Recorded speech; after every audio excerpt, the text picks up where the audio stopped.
여러분 안녕하십니까? 파리올림픽에서 금메달을 따낸 안세영 선수, 경기 직후 작심 발언을 했습니다. 배드민턴 협회를 직접 조사한 문화체육관광부가 중간 결과를 발표했는데 배드민턴 협회만의 부당한, 불공정한 규정들이 있었습니다. 자, 자세히 대담을 살펴보겠습니다. 정부가 17년간 논의만 거듭했던 국민연금 개혁안을 내놨습니다. 국민연금의 지속 가능성과 세대 간 형평성을 높이는 데 초점을 맞춘 이번 연금 개혁안 주요 내용 자세히 알아봅니다. 9월 11일 수요일 생방송 대한민국 1부 시작합니다. 정부가 의학교육 여건 개선을 위한 투자 방안을 발표했습니다. 2030년까지 약 5조 원을 투자하는데 의학인재 양성에만 3조 원 이상을 투입합니다. 지난달 15세 이상 취업자는 2,880만 1,000명으로 지난해 같은 달보다 12만 3천 명 늘었습니다. 이에 따라 월별 취업자 수는 2021년 3월 이후 42개월 연속 증가 행진을 이어갔습니다. 이번 추석 연휴 기간 3,600여만 명의 인구가 이동할 것으로 예상됩니다. 귀성길은 추석 전날 오전이, 귀경길은 추석 다음 날 오후가 가장 혼잡할 것으로 전망됩니다. 앞으로 인천에서 서울까지 출퇴근 시간이 36분 줄어들 전망입니다. 정부가 수도권 서부 지역 주민들의 교통 편의를 위해 7조 4천억 원을 투입합니다. 어제 국무회의가 열렸습니다. 윤석열 대통령은 추석 연휴 기간 전후 헌신하는 의료인들에게 조금이라도 보답하겠다며 한시적으로 건강보험 수가를 대폭 인상하겠다고 밝혔습니다. 특히 이 기간 중증 응급 환자를 진료하는 권역 응급의료센터 전문의 진찰료는 평소에 3.5배 수준으로 높인다는 방침입니다. 최영은 기자입니다. 추석을 앞두고 국무회의를 주재한 윤석열 대통령. 윤 대통령은 오는 25일까지 2주간을 추석 연휴 비상응급주간으로 정하고 당직 의료기관을 지정해 의료 이용에 차질이 없도록 하겠다고 밝혔습니다. 그러면서 이번 연휴 기간 이 같은 당직 의료기관을 신청한 병의원이 예년에 비해 훨씬 많았다며 의료인들의 헌신에 조금이라도 보답하기 위해 한시적으로 권역 응급센터의 전문의 진찰료 등 건강보험 수가를 대폭 인상하겠다고 강조했습니다. 추석 연휴 전후 한시적으로 진찰료, 조제료 등 건강보험 수가를 대폭 인상하기로 했습니다. 특히 중증 응급 환자를 책임지는 권역응급의료센터 전문의 진찰료를 평소에 3.5배 수준으로 인상했습니다. 또 군의관과 공보의, 진료지원 간호사 등 가용한 인력을 최우선적으로 배치하고 재정을 투입해 응급실 의료 인력도 최대한 확보하겠다고 말했습니다. 윤 대통령은 연휴 기간 특별 교통대책 추진에도 만전을 기해달라고 당부했습니다. 무엇보다 안전이 우선이라며 인파가 몰리는 다중이용시설과 화재 취약시설을 철저히 점검할 것을 주문했습니다. 윤 대통령은 아울러 연휴에도 고향을 찾지 못하고 묵묵히 소임을 다하는 군 장병과 소방, 경찰, 응급의료 인력 등의 우리 사회를 지탱하는 진정한 영웅이라며 사의를 표했습니다. 또 우리 사회의 어려운 이웃은 명절이 더욱 외롭게 느껴진다며 모든 공직자들이 세심하게 살펴주길 바란다고 덧붙였습니다. KTV 최영은입니다. 의대생 증원 절차가 마무리됐습니다. 정부가 의학교육 여건 개선을 위한 중장기 투자 계획을 밝혔습니다. 2030년까지 약 5조 원을 투자하는데 특히 의학인재 양성에 3조 원 이상을 투입하겠다는 계획입니다. 정유림 기자입니다. 정부가 오는 2030년까지 의학교육 여건 개선을 위해 5조 원을 투자하기로 했습니다. 전공의 수련교육 비용에 3조 원, 의대 시설, 기자재 확충에 2조 원을 투자하는 것이 골자입니다. 우선 1,500여억 원은 의대 시설과 교육 기자재 확충에 쓰입니다. 의과대학 교육의 질은 대학병원의 교육, 연구 역량과 밀접하게 관련되어 있다는 점을 고려하였습니다. 단기적으로는 기존 의대 시설을 개선하고 긴 시일이 소요되는 공사는 관계부처와 협의해 예타 면제와 일괄 입찰, 이른바 턴키 방식을 추진합니다. 국립대 의대 교수는 내년부터 2027년까지 3년간 1,000명 증원하는 내용도 포함됐습니다. 근무 경험이 많은 시니어 의사가 현장에서 일할 수 있도록 명예교수 규칙 등의 제도 개선을 추진합니다. 의대 교육과정 혁신은 상향식으로 추진합니다. 각 대학이 상황에 맞게 지자체와 교육 혁신 계획을 수립하면 이에 대한 심사를 거쳐 재정 지원 규모를 결정하는 겁니다. 내년에는 국립대병원의 교육 연구 공간 등 인프라 확충에 829억 원을 투입하고 1,600억 원을 투자해 지역 필수 의료 연구 역량을 키운다는 구상입니다. 지역 수련병원에 대한 투자도 강화합니다. 장기적으로 지역 인재들이 지역 의대에 입학해 이곳에서 수련받고 지역에 정주하는 의사로 성장시킨다는 것이 정부의 목표입니다. 지역 국립대병원들은 이를 위한 지역 필수 의료 거점이 되는 셈입니다. 중앙정부와 지자체, 지역의 다양한 의료기관이 협력하여 지역의 실정에 맞게 지역 필수 의사를 양성할 수 있도록 지원하겠습니다. 다만 여야의정 협의체 논의 결과에 따라 정부 투자 계획이 변동할 가능성은 존재합니다. 이에 대해 교육부 관계자는 증원 규모의 변동이 있을 경우 모든 상황들을 종합적으로 고려해 교육이 원활하게 이뤄질 수 있도록 최대한 지원할 방침이라고 설명했습니다. KTV 정유림입니다. 관세청의 지난 1일부터 10일까지 수출입 동향을 보면 9월 초 수출이 186억 달러로 지난해보다 24.6% 늘었습니다. 주요 품목별로는 반도체 수출이 38.8% 늘었고 승용차 12.8%, 석유 제품 5.4% 증가했습니다. 반면 수입은 184억 달러로 지난해보다 11.3% 늘어 무역 수지는 2억 달러 흑자를 기록하고 있습니다. 통계청의 8월 고용 동향 결과 지난 8월 15세 이상 취업자는 2,880만 1,000명으로 전년 동월 대비 12만 3천 명 늘었습니다. 이에 따라 월별 취업자 수는 2021년 3월 이후 42개월 연속 증가 행진을 이어갔습니다. 산업별로는 정보통신업과 전문과학, 기술서비스업 등에서 증가했고 건설업과 도소매업 등에서는 큰 폭 감소했습니다. 다음 주 추석을 앞두고 이동량이 많아지는 시기입니다. 연휴 기간 3,600여만 명이 이동할 것으로 예상되면서 정부가 이동 편의와 교통 안전에 중점을 둔 특별 교통 대책을 마련했습니다. 변차연 기자입니다.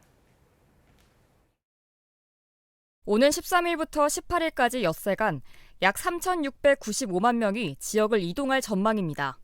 한국교통연구원은 일평균 이동 인원을 지난해 추석 연휴 대비 5.7% 증가한 616만 명으로 예측했습니다. 연휴 기간 이용할 교통수단으로는 승용차가 88.4%로 가장 많았고 버스는 4.9%, 철도는 3.6%로 뒤를 이었습니다.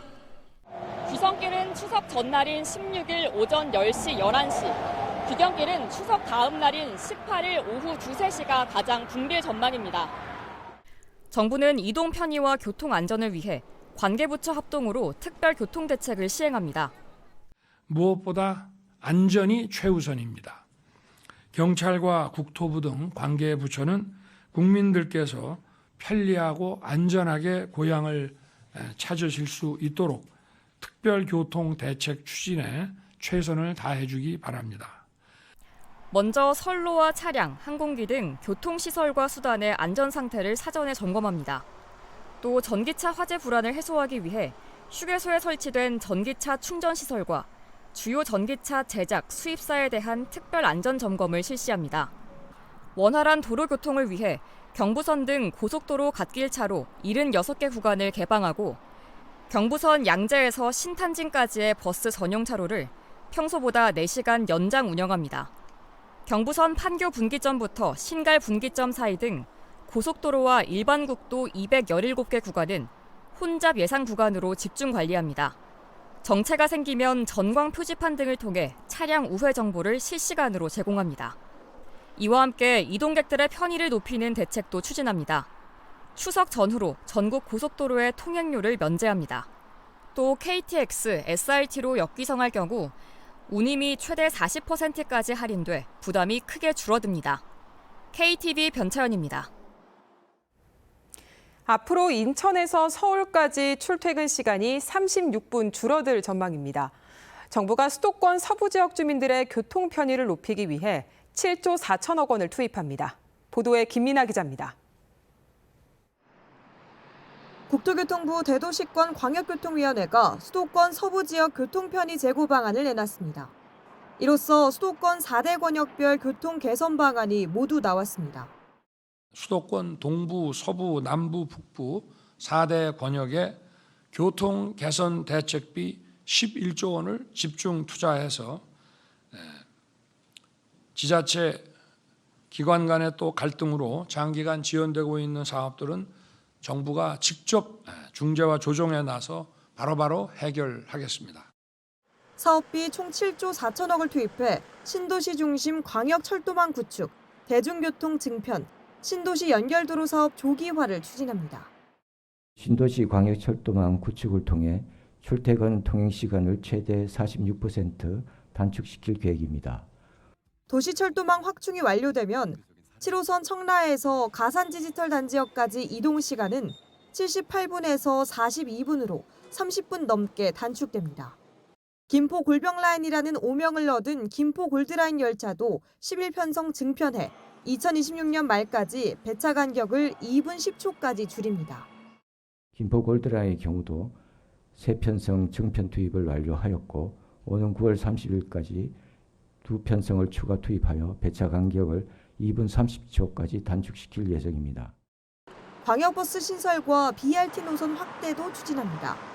인구 밀집 지역인 검단 신도시 청라에서 강남으로 한 번에 갈 수 있는 광역 급행버스 2개 노선이 최초로 생깁니다.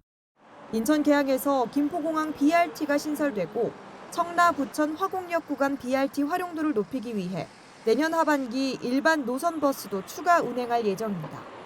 아울러 벌말로 경명대로 확장 사업을 각각 14개월, 6개월 단축해 신도시 연결도로를 조기에 개통할 방침입니다. 대광이는 국민의 출퇴근길 교통 불편 해소를 위해 최선을 다할 방침입니다. KTV 김민아입니다. 동아시아 3국이 관광과 문화예술의 미래를 논의하는 한중일 문화관광 장관회의가 어제 일본에서 시작됐습니다. 12일까지 열리는 회의 첫날 한일 관광장관이 양자회담을 했는데요. 두 장관은 내년 국교 정상화 60주년을 맞아 관광교류 확대와 균형적인 성장의 뜻을 모았습니다. 김찬규 기자입니다. 올해 7월까지 일본을 찾은 한국인은 모두 520만 명. 전체 방일 관광객 가운데 가장 많습니다. 같은 기간 방한 일본인은 167만 명에 그쳤습니다. 수치를 놓고 보면 3배가량 차이 나는 겁니다. 정부는 이런 양국 관광 불균형을 아쉬운 점으로 짚고 있습니다. 한중일 문화관광장관회의 첫날 열린 한일 관광장관 양자회담에서 양국 관광교류 균형 발전이 주된 의제로 오른 배경입니다. 유인촌 문화체육관광부 장관은 사이토 테츠오 일본 국토교통성 대신을 만나 한일 양국의 균형적인 관광교류 성장이 중요하다고 강조했습니다. 유 장관은 이어 내년 한일 국교 정상화 60주년을 맞아 관광교류 확대를 통해 양국의 우애가 더욱 깊어지는 원년으로 삼고자 한다고 말했습니다. 이에 대해 사이토 대신은 양국이 서로 중요한 관광 파트너임이 수치로 증명됐다며 우호 관계를 더욱 구축하자고 화답한 것으로 알려졌습니다. 양국 장관은 사전 입국 심사 제도에 관한 의견도 나눴습니다. 사전 입국 심사는 출국할 때 입국 심사를 미리 받아 도착 국가에서 추가 심사 없이 입국 절차를 마치는 제도입니다. 일본이 사전 입국 심사 제도를 내년에 도입하면 한국도 적극적으로 검토하기로 했습니다. 유 장관은 일본 정부가 출입국 편의 제고에 적극적인 만큼 영내 교류 확대에 긍정적인 영향이 있을 것이라고 말했습니다. 아울러 일본 측은 미래 세대 교류 확대와 지방관광 활성화를 위한 협력을 요청한 것으로 전해졌습니다. 한중일 관광 장관들은 오늘 3국 관광 산업의 청사진을 함께 그립니다. 한중일 문화관광 장관 회의는 오는 12일까지 열립니다. 일본 고베에서 KTV 김찬규입니다.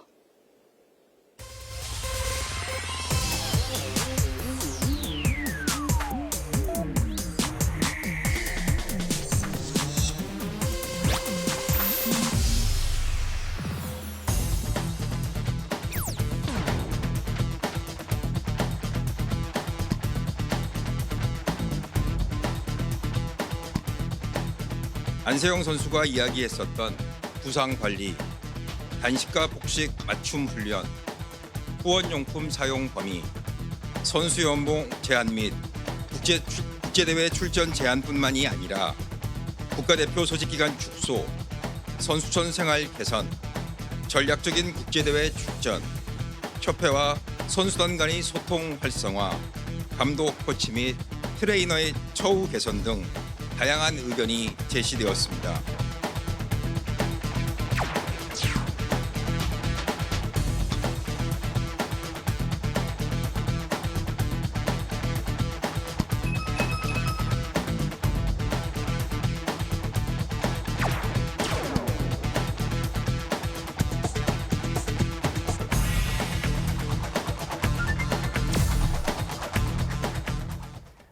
파리올림픽 직후 배드민턴 협회를 상대로 정부가 감사를 진행했습니다. 문화체육관광부가 조사 중간 결과를 발표했는데요. 파리올림픽 금메달리스트 안세영 선수가 올림픽 이후 협회와 대표팀 운영 전반에 대해 작심 발언을 내놓은 걸 계기로 조사가 착수됐는데요. 서울 스튜디오 연결해 자세한 내용 살펴보겠습니다. 박성욱 앵커. 네, 대담 이어가겠습니다. 문화체육관광부가 안세영 선수의 작심 발언에 대한 중간조사 결과와 개선안을 발표했습니다. 후원 계약서부터 협회 운영까지 총체적으로 진행된 조사에 대한 중간 결과와 의료개혁 추진 상황, 조현정 시사평론가와 이야기 나눠보겠습니다. 어서 오십시오. 안녕하세요. 예, 먼저 본격적인 대담에 앞서서 처음 이 안세영 선수의 폭로에서 시작된 문체부 대한배드민턴협회에 대한 중간조사 결과 발표 들어보겠습니다. 지난 올림픽 당시 안세영 선수의 인터뷰를 계기로 체육계의 낡은 관행이 사회적 이슈가 되었고 문화체육관광부는 파리올림픽 직후부터 조사단을 구성 대한배드민턴협회를 조사하고 있습니다. 후원용품의 사용 범위와 관련하여 협회는 유니폼뿐만이 아니라 경기력과 직결되는 레킷, 신발까지 후원사의 용품만을 일괄적으로 사용하도록 강제하고 있습니다.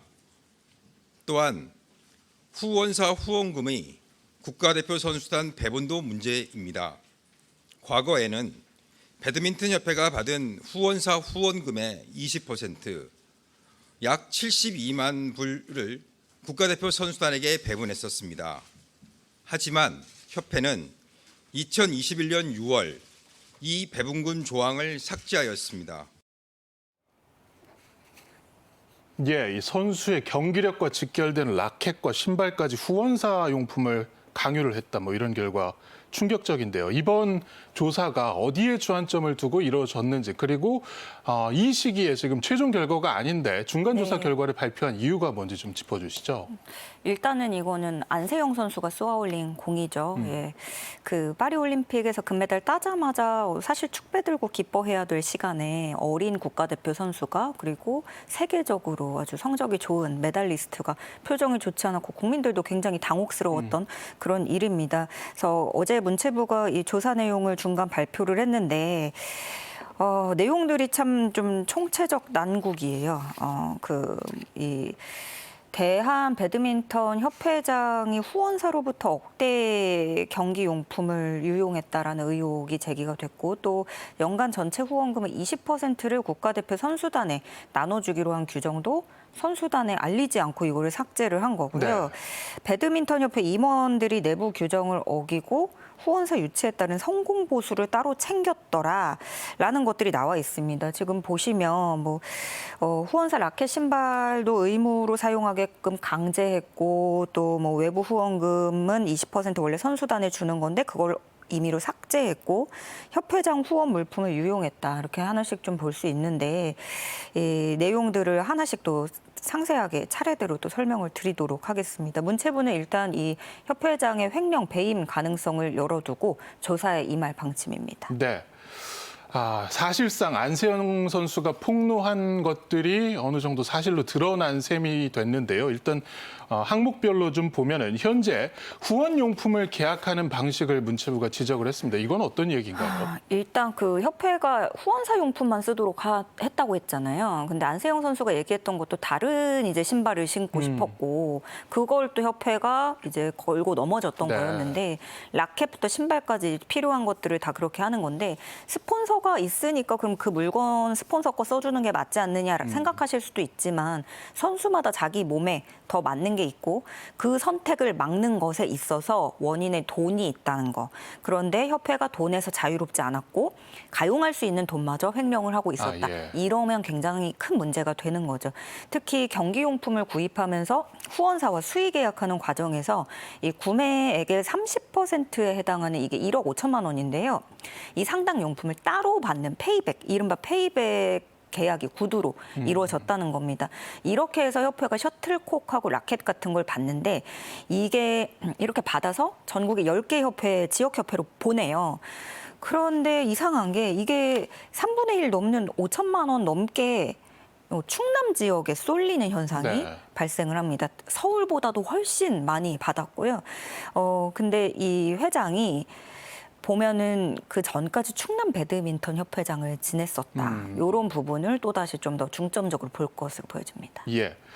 그리고 무엇보다 공정해야 하는 이 국가대표의 선발 방식이라든가 또 이 실업선수 계약 문제 또 여러 가지 선수 규정 등에 대해서 전반적인 제도 개선이 필요하다는 지적도 있었는데 이것도 좀 얘기를 해주시죠. 네, 그러니까 이게 지금 국가대표가 아닌 선수라고 한다면 국가대표 활동 기간을 채워야 돼요. 5년 이상이 돼야 되고 거기에 또 나이 제한까지 있어요. 남자는 28살, 여자는 27살 이상이어야 개인 자격으로 국제 대회에 이제 나갈 수 있다. 네. 그 전까지는 협회에 이제 손아귀에 있어야 된다 이런 거예요. 근데 이렇게 올림픽하고 아시안 게임 종목인 이렇게 단체 경기 중에 이런 제한을 둔 곳은 배드민턴 협회가 유일하다 이렇게 지금 파악이 됐고요. 또 문체부는 그 국제대회 출전 제한 규정을 비롯해서 앞으로 국가대표 임무 규정이나 선발 방식 또 연봉 계약 등에 걸쳐서 더 두루두루 전반적인 개선이 필요하다고 지적을 했고요. 그리고 여기에 이 규정이 있어요. 선수는 지도자와 협회 지시에 복종해야 된다라는 취지의 그런 규정이 있는데 문체부는 여기 이것도 또 지적을 하면서 이게 고 최숙현 선수 사건 후에 체육계에서 공식적으로 폐지가 됐는데도 이런 폐단이 아직도 존재하더라. 즉각적인 폐지를 권고했습니다. 예. 그런가 하면은 이 선수들이 국제대회에서 우수한 성적을 거두게 되면은 후원사가 이 보너스를 지급을 합니다. 근데 이 돈이 선수들에게 제대로 돌아가지 않고 협회에 그냥 머물러 있는 경우도 있었다고요. 아, 네. 이게 선수 개인 후원을 막고 후원사 용품만 사용하도록 강제해놓고 정작 후원사가 선수들 잘했으니까 이거 선수들 몫이야 하고 주는 그 후원금은 선수들에게 돌아가지 않았던 거죠. 근데 심지어 문체부 조사가 진행되기 전까지는 후원금 20% 그거 선수단한테 돌아오는 거라는 거 선수들도 몰랐다는 거예요. 협회는 2023년에 대한체육회 예산을 지원받아서 8억 8천만 원을 후원사 용품 구매에 썼는데요. 1억 5천만 원 상당의 후원 물품을 또 추가로 받았습니다. 그런데 이거를 또 명확한 기준이 없이 공모사업 추진위원장이 임의로 지역단체에 배정한 것도 또 문제였고요. 그래서 올해는 용품 구입에 8억 6천만 원 쓰고 1억 4천만 원 물품을 받는 계약을 했다고 하는데 이게 이렇게 해서 2년 동안 페이백으로 받은 금액이 3억 원에 이른다고 하는 거고요. 또 일부 임원이 협회 규정을 위반을 해서 6,800만 원의 인센티브를 받은 사실도 이번에 공개가 됐습니다. 예. 정말 충격적인 사안들이 많은데 이번에 중간조사 결과가 나왔고 지금 수사가 일부 진행 중인 사안들도 있습니다. 해서 최종 결과 언제쯤 어떻게 발표가 될까요? 일단 그 문체부가 의견 청취를 했어요. 근데 배드민턴 국가대표 48명 중에 안세영 선수 포함해서 22명 의견을 들은 상태라고 하고 일단 아직까지는 일진 선수들 위주로 의견 청취가 이루어졌는데 이제 앞으로 남은 과정에서는 또 뭐 후보 선수들이나 또 유망주들, 꿈나무 선수들의 목소리까지 모두 들어서 종합적인 결론을 내린다는 계획입니다. 안세영 선수가 얘기했던 부분뿐만이 아니라 뭐 국가대표 소집 기간이 뭐 축소된 부분이나 뭐 선수촌 생활을 어떻게 개선할지 이런 부분도 조금 들여다볼 것 같고요. 문체부는 이번 달 말에 조사 결과를 종합해서 이 협회 조사와 관련된 최종 발표를 진행할 예정입니다. 예. 이번에 좀 모쪼록 잘 개선이 돼서 다시는 좀 이런 일이 없었으면 좋겠습니다. 주제 바꿔서요.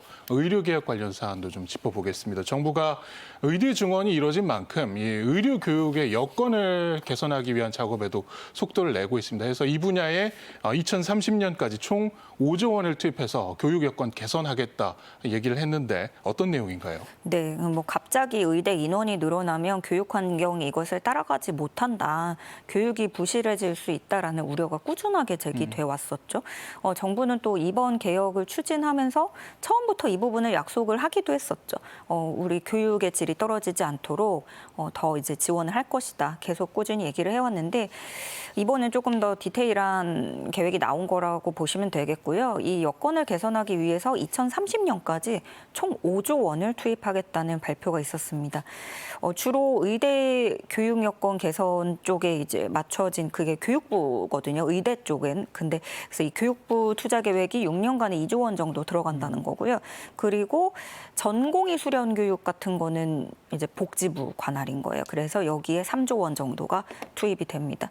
또 구체적으로는 국립대 의대 시설 기자재 확충에 1,500억 원 정도를 쓰고요.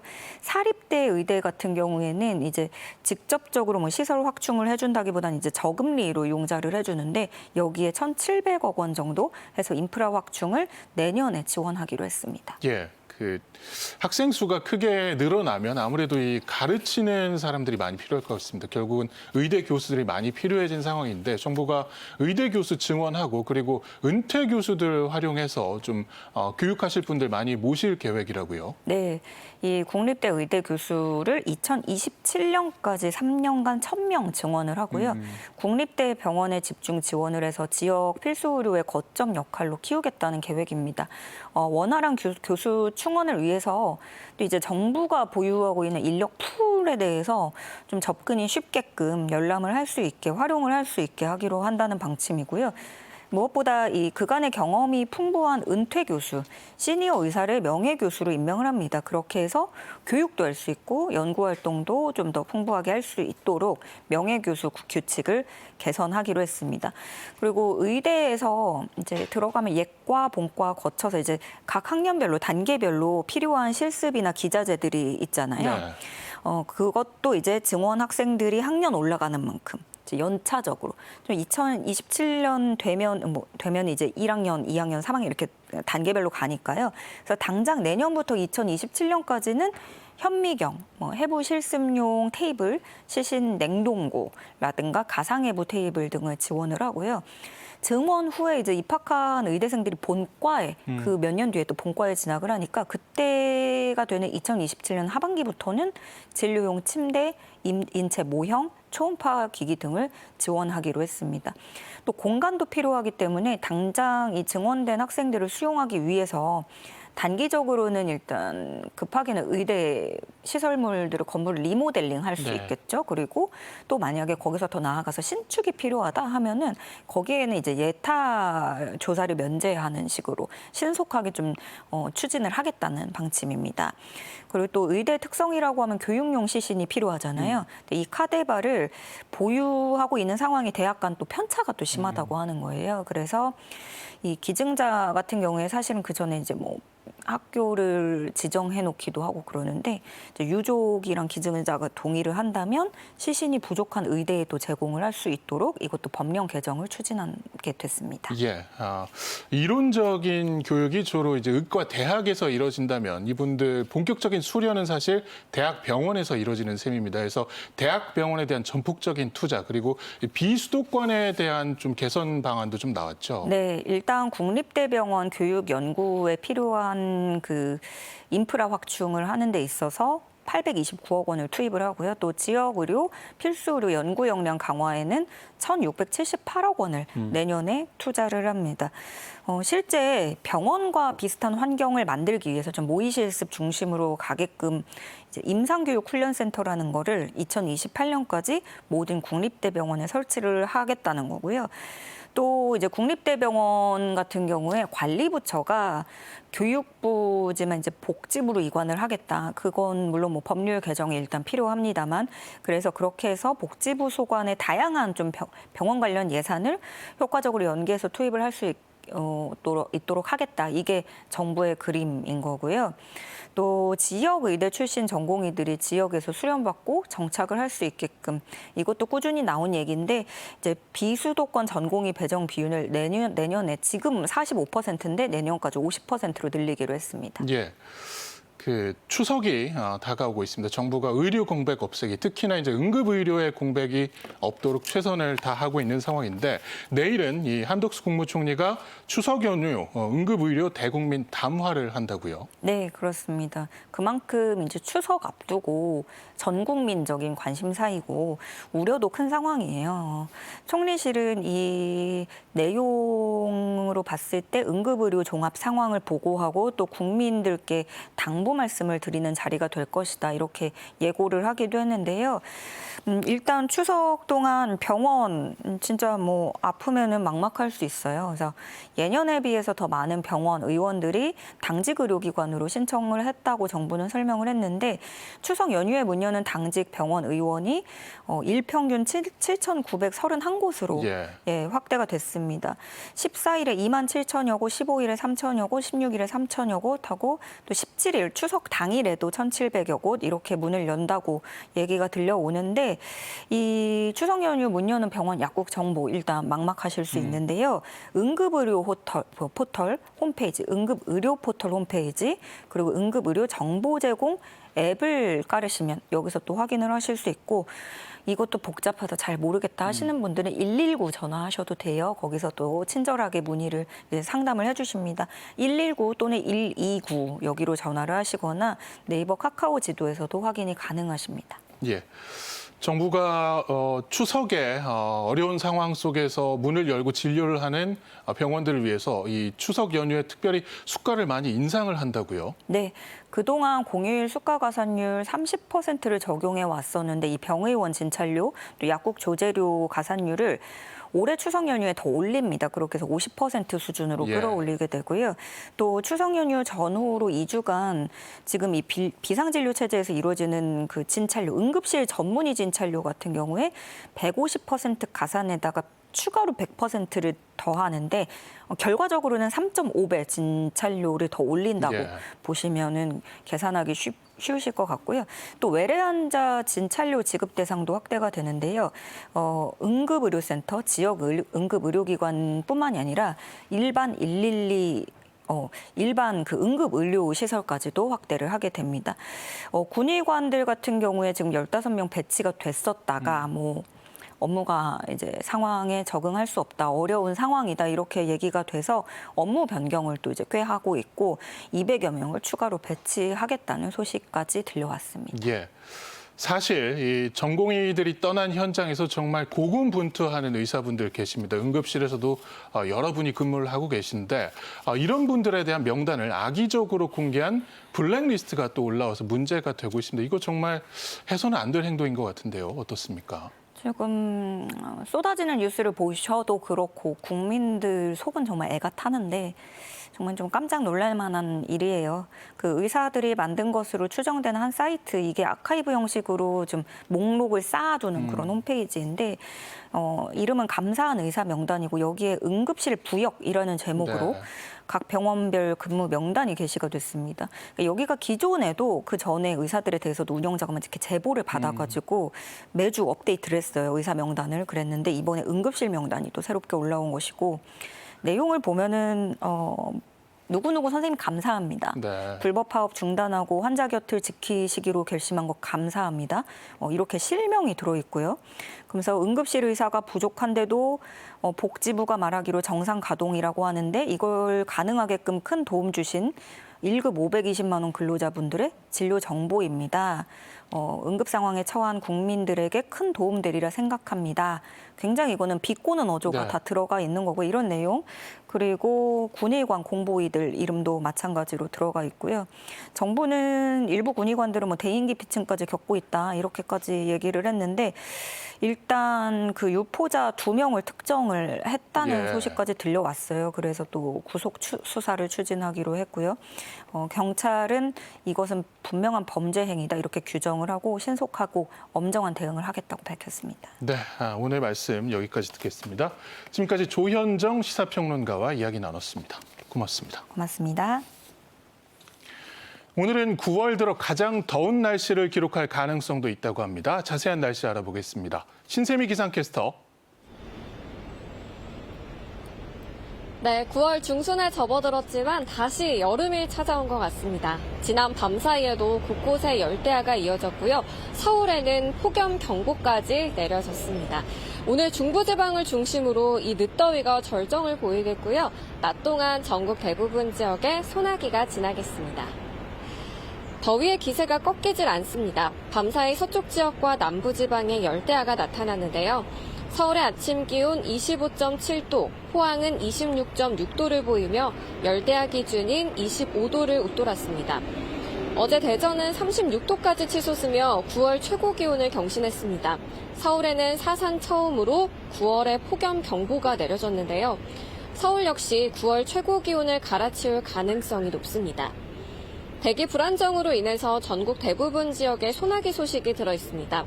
수도권과 강원도에 5에서 30mm, 충청과 남부지방에 최대 60mm가 예상되고요. 제주도에는 내일까지 100mm 이상의 많은 비가 내리겠습니다.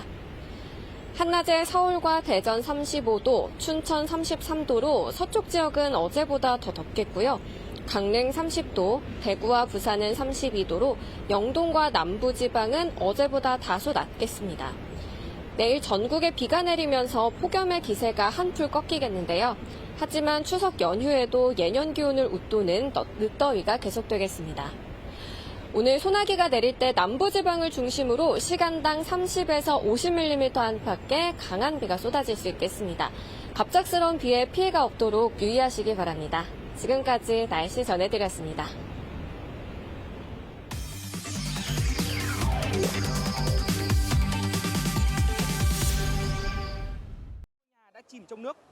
월드투데이입니다. 하노이를 비롯한 베트남 북부 일대에 사흘째 슈퍼태풍 야기로 인한 폭우가 쏟아지면서 홍수와 산사태에 따른 인명피해가 계속 늘고 있는데요. 야기가 강타한 베트남의 사망 실종자는 150명을 넘어섰다고 현지 언론이 보도했습니다. 또 수도 하노이를 흐르는 홍강 수위는 16년 만에 최고치를 기록했는데요. 이에 따라 일부 지역이 침수되고 주요 다리의 교통이 일부 제한됐습니다. 재난관리당국은 하노이 홍강 강변의 침수 지역에 거주하는 약 500가구를 대피시켰다고 밝혔는데요. Lúc mà bọn em rơi xuống ấy thì cảm giác rất là sợ. Vâng, như kiểu mình từ cõi chết trở về. Vì lúc mình rơi xuống là mình nghĩ là tôi nghĩ là nó rình theo kiểu dạng nhịp cầu, nó rình thôi. Thế xong rồi chưa kịp phản xạ quay lại thì đã ở dưới mặt nước rồi. 이 밖에도 북부 일부 도시 지역에서도 밤새 내린 폭우로 단층 집들이 거의 물에 잠겼고 수많은 주민들이 옥상과 지붕에 발이 묶여 구조를 요청했다고 현지 언론은 보도했습니다. 밝은 노란색 옷을 입은 쿠바인들이 거리를 행진하고 있는데요. 쿠바에서는 쿠바의 수호 성인이 자비의 성모 코브레의 대축일을 기념하는 퍼레이드가 열렸습니다. 쿠바의 가톨릭 신자들은 자비의 성모 코브레를 불행으로부터 사람들을 구원하고 희망을 선사한 사랑의 신으로 여기는데요. 그녀를 기리기 위해 밝은 노란색 옷을 입고 행진하며 자신의 삶에 축복이 깃들기를 바랐습니다.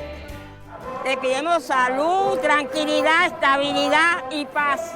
Para que aprendamos a respetarnos todos por encima de las legítimas diferencias y puntos de vista. 종교적인 행사로 시작했지만 이제는 주민들이 다 함께 참여하는 문화적인 행사로 자리매김했는데요. 퍼레이드에 참여한 많은 주민들의 소원이 그대로 이루어질 수 있길 바랍니다. 호숫가에서 보트를 탄 채 신나게 춤을 추는 사람들이 있는데요. 서아프리카 국가 베냉의 간비의 마을에서는 해양 문화 예술 축제인 페스칸 간비의 축제가 열렸습니다. 주민들은 배 위에 탑승한 채 신나는 음악에 맞춰 전통 춤사위를 보였는데요. 또 팀을 이뤄 독특한 노젓기 공연도 펼쳤습니다. Qui rassemble tout le peuple. L'ACUS est une très bonne occasion qui fait valoriser. Ça y est, quand même, parce que je ne m'attendais pas à tout ce que j'ai constaté. Je ne m'attendais pas à ça, mais j'étais vraiment contente. 이 축제가 개최된 간비의 마을은 물 위에 지어진 아프리카 최대 규모의 수상 마을인데요. 전통적인 수상 가옥들이 즐비해 있어 서아프리카의 베네치아로도 불리고 있습니다.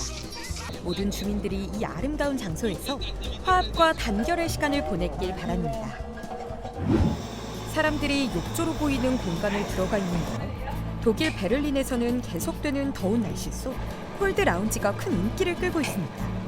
가을로 접어든 현재 독일에서도 낮 최고 기온이 34도를 보이는 등 더운 날씨가 계속되고 있는데요.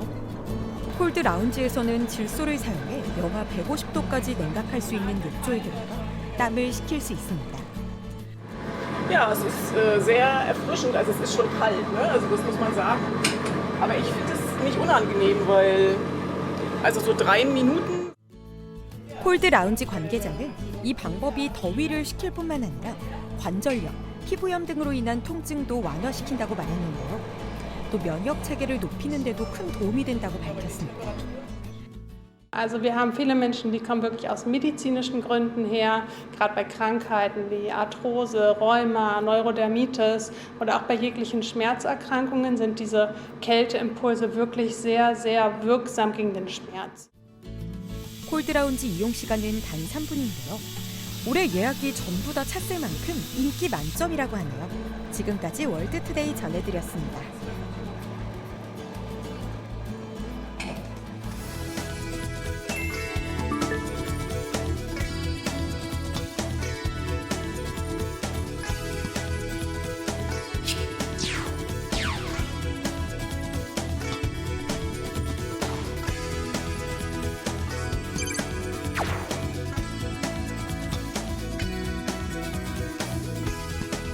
노인은 가난하고 청년은 믿지 못하는 지금의 연금 제도를 근본적으로 개혁해야 합니다. 장기간 지속 가능한 개혁으로 국민연금에 대한 신뢰를 회복하겠습니다.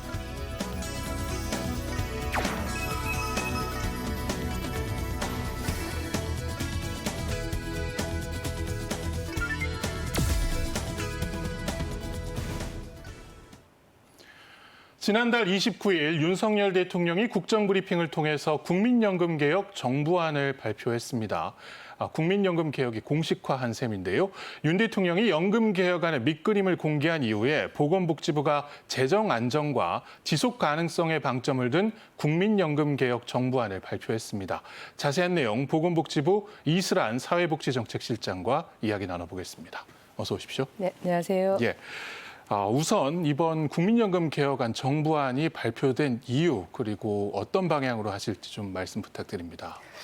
예, 그동안 정부는 이제 이게 국회에서 법률로 개정이 돼야 된다 그래서 구체적인 안을 제시를 하지 않고 국회가 좀 논의해 주십시오 이렇게 입장을 가졌었습니다. 지난해 경과를 조금 말씀드리면 10월에 제5차 종합운영계획을 만들어서 국회에 내면서 보험료 소득 대체율은 방향성만 내고 15개 과제를 쭉 정리해서 이제 냈었습니다. 한 5,000페이지 이상 자료도 제출했었고요. 그 이후에 이제 막 기억하실지 모르겠지만 21대 말에 막 13, 44, 45 이런 논의가 막 있었잖아요. 근데 이제 결국은 이제 합의를 이루지 못했고 22대로 지금 넘어와 있는 상태고 여전히 이제 개혁 논의는 해야 되는데 논의가 쭉 진행이 지금 되지 않고 있는 상태라 이제 정부가 구체적인 안을 제시를 하면서 여야가 논의할 수 있는 이제 기준점을 제시했다고 할 수 있고요. 정부가 이렇게 구체적으로 보험료 소득 대체율을 정해서 낸 거는 2003년 이후에 처음입니다. 네. 예. 실제로 이제 보험료율과 이 소득 대체율을 조정하는 이 모수를 개혁하는 것은 사실 국민연금 개혁 논의의 중심이었습니다. 이번에 제시된 것이 이제 보험료율은 13%로 인상을 하고 현행 이제 소득 대체율이 42%인데 이걸 좀 유지를 하는 쪽으로 방향을 잡으셨습니다. 네, 금년 이번에 낸 개혁안을 조금 더 말씀을 드리면 여기 이제 있는데요. 우선 말씀 주신 대로 보험료율은 9%에서 13%, 대체율은 40%까지 내려가게 되어 있는데요. 요거를 42%에서 유지합니다. 네. 그리고 단순한 보험료 소득 대체율 외에 기금 수익률을 좀 올리고 또 자동 조정 장치라는 다른 나라는 많이 하고 있는 제도입니다. 네. 이런 제도를 저희가 제안을 드리면서 지속 가능성에 조금 더 이제 무게를 둔 안을 이제 마련을 했고요. 세대 형평성 관련해서도 이게 이제 개혁이 좀 늦어지면서 청년 세대들의 부담들 이런 것들을 완화하기 위해서 보험료율 인상 속도를 차등화하고 내가 받을 수 있나 하는 걱정 이런 것들이 있어서 지급 보장 명문화를 통해서 요 세대 형평성 문제도 보강을 했습니다. 그리고 소득 보장은 국민연금뿐 아니라 이제 기초연금 40만 원 인상, 퇴직연금, 개인연금처럼 다른 연금들도 우리 다층연금으로 되어 있거든요. 이런 것들을 연금화를 통해서 전체적으로 노후소득 보장을 강화하겠다는 이런 내용을 다 담고 있고요. 말씀 주신 보험료 소득 대체율은 이제 왜 그렇게 했는지가 이제 궁금하시는데요. 아까 이제 21대 말에 여야가 13% 보험료율은 좀 합의를 했어요. 네. 그래서 우리의 재정, 그다음에 국민의 수용성 이런 거 감안해서 13%로 저희가 제안을 드리고요. 42%는 공론 결과를 보면 물론 이제 공론 결과 숫자에는 미흡합니다만 보험료율도 올리지만 조금 더 받고 싶어 이런 게 국민들의 의견 아닌가 해서 말씀드린 대로 2007년의 개혁에 따르면 28년까지 계속 내려가야 하지만 올해가 42%입니다. 그래서 이 수준에서 유지를 한다. 어떻게 보면 인상한다라는 표현으로도 할 수 있을 것 같아요. 예. 이렇게 마련이 된 겁니다. 그 21대 국회에서 논의가 좀 지지부진했던 이유 중에 하나가 이제 모수 개혁엔 아까 합의를 13%로 했었는데 전반적인 구조 개혁도 해야 된다라는 의견도 있었고 해서 이제 좀 진전이 없었던 것 같습니다. 이번에는 결국은 모수 개혁과 함께 전반적인 구조 개혁 방안도 좀 담고 있는 셈인가요? 예, 저희는 이제 21대는 말씀드린 대로 여기 처음에 있는 모수 개혁만 이제 얘기를 했었는데, 예, 근데 요것만 갖고는 지속 가능성을 담보하기가 어렵죠. 그 다음에 사람들은 국민연금, 기초연금이 매우 중요한 제도이긴 합니다만 퇴직연금도 의무화가 되어 있고 개인연금을 가입하시는 분들이 계시거든요. 그래서 저희는 뭐 부족하다고 지적하시는 분들이 있긴 합니다만 단순한 모수 개혁뿐 아니라 다층 연금 체계 속에서 이렇게 노후소득 보장을 설계하는 게 맞겠다. 그러니까 구조개혁 방향이다. 그러니까 단순히 숫자만 보험료 소득 대체 외에 다른 부분들도 고민을 해서 다층 체계로 그림을 그렸다. 이런 차원에서 구조개혁적 접근을 했다. 이렇게 그냥 말씀드리고 싶습니다. 예. 그 이번에 눈길을 끌었던 것 중에 하나가 이 세대별로 보험료율의 인상 속도에 차등을 두신 점입니다. 해서 좀 오랫동안 내고 나중에 받는 분들은 13%에 이르는 시점이 좀 늦어지는 것이고요. 지금 연령대가 좀 있으신 분들은 조금 더 일찍 도달을 하게 되는데 이렇게 하신 이유가 있을까요? 예, 우리 국민연금은 사실 다른 나라에 비해서 한 100여 년 정도 도입이 늦었습니다. 예. 근데 아시겠지만 유례 없는 고령화, 저출산을 겪고 있고요. 그래서 중간에 제도가 많이 변경이 됐습니다. 여기 이제 보시면은 이게 대체율 같은 경우에는 옛날부터 뭐 70%, 60%, 50% 그리고 쭉 40%까지 이어졌고요. 국민연금은 중요한 게 이게 40년을 가입하는 제도입니다. 그래서 50대, 40대, 30대, 20대 적용되는 소득 대체율이 다릅니다. 그래서 보시면 엄청 50대는 좀 높아요. 그래서 우리가 이제 뭐 개개인이 그렇게 가입했냐 이런 것들은 고려하지는 못했지만 제도적으로 어떤 세대는 좀 혜택을 받았고 어떤 세대는 혜택을 좀 보지 못했기 때문에 이번에 이제 보험료율을 올리면서 그런 부분까지 고려해서 제도적으로 혜택을 본 세대는 조금 빨리 보험료를 내시도록 하고 그렇지 못한 세대는 천천히 이제 보험료를 올리는 건데요. 좀 오해되는 부분이 있습니다. 이게 뭐 13% 달리 내는 것처럼 오해하시는데 그렇진 않아요. 모두가 13%인데 이제 인상하는 속도가 달라지면서 50세는 뭐 4년 만에 아니면 20대는 16년 만에 이렇게 천천히 올라간다는 거지 다른 보험료를 적용하지는 않습니다. 네, 현행 9에서 13으로 이르는 속도가 다른 셈입니다. 그렇습니다. 예. 예. 모수 조정과 함께 도입을 하시는 것이 바로 자동 조정 장치입니다. 이 경우에 이제 OECD 많은 국가들도 이미 도입을 하고 있는 것으로 알고 있는데 이게 어떤 제도인지 또 어떤 효과가 있는지 좀 소개를 해주시죠. 예, 우리가 이제 연금을 추계하다 보면 예정된 경제 성장률, 예정된 기대 여명 이런 것들이 있어요. 그런데 사회가 변하잖아요. 기대 여명이 또 오래 늘어나면서 오래 살 수도 있고 경제는 우리가 생각한 것보다 좋아지지 않을 수도 있고 또 나빠질 수도 있고 이렇잖아요. 이런 경우에 매번 이런 거를 법률을 통해서 그러니까 지금의 이런 연금 개혁 과정처럼 법률을 개정을 해서 고친다는 건 참 사회적인 비용이 되게 많이 들잖아요. 그래서 그런 상황에 대해서 법 개정 없이 이렇게 연금액들을 조정할 수 있는 구조를 만드는 거고요. 말씀하신 대로 서구의 많은 국가들은 이미 도입을 하고 있는 제도입니다. 우리 지금 제안 드리는 방식은 이렇게 됩니다. 현재는 매년 물가 인상률을 이제 조정을 해가지고 연금액을 인상을 해드리는데요. 물가 인상까지 아니라 예를 들어 기대 여명이 늘어나면 조금 더 줄여보고 경제가 나빠져서 가입자가 뭐 줄었다. 이런 출산율이 적어져서 가입자가 줄었다. 그 경우에는 물가보다는 변수를 반영해서 덜 반영하겠다 이런 뜻입니다. 그러니까 뭐 실질 가치를 반영을 못하는 거 아니냐 뭐 이런 지적도 있는데요. 뭐 그거는 사실인데요. 그렇다고 보험료를 낼 사람이 없고 경제가 어려운데 수급하시는 분들은 내 정해진 연금을 받는 게 맞느냐. 그런 상황에서는 세대 간에 전체적으로 그런 부담을 나누는 게 맞지 않느냐. 그런 취지에서 이런 자동 조정 장치 요 방안을 제시를 드립니다. 예. 그리고 윤석열 대통령이 연금 개혁 관련 이제 국정 브리핑에서 연금 개혁을 법에 명문화해야 한다 이런 말씀하셨습니다. 그래서 지급 보장 명문화 이거 결국에는 기금이 고갈이 된 시점에서도 세금으로 이 연금을 보장을 해주겠다는 의미로 볼 수 있을까요? 네, 사실은 이제 국가가 유지되면 국가가 운영하는 연금은 당연히 지급을 하죠. 그런데 기금을 저희가 갖고 있다 보니까 기금이 소진되면 나는 못 받는 거 아니야 이런 이제 불신들이 좀 있으시더라고요. 실제로 우리 법에도 연금을 지급할 수 있도록 국가는 시책을 마련해야 된다 이런 조항이 있는데요. 이걸로 조금 부족하다는 생각들이 있으신가 봐요. 저희가 요 개혁안을 만들면서 청년들을 많이 만났었는데 못 믿겠다. 나는 받는 게 확실하냐. 이런 이제 의견들을 많이 주셨습니다. 그래서 우리가 명확하게 법에다가 국가가 연금을 지급합니다. 이렇게 이제 명시적으로 규정을 하겠다라는 뜻이고요.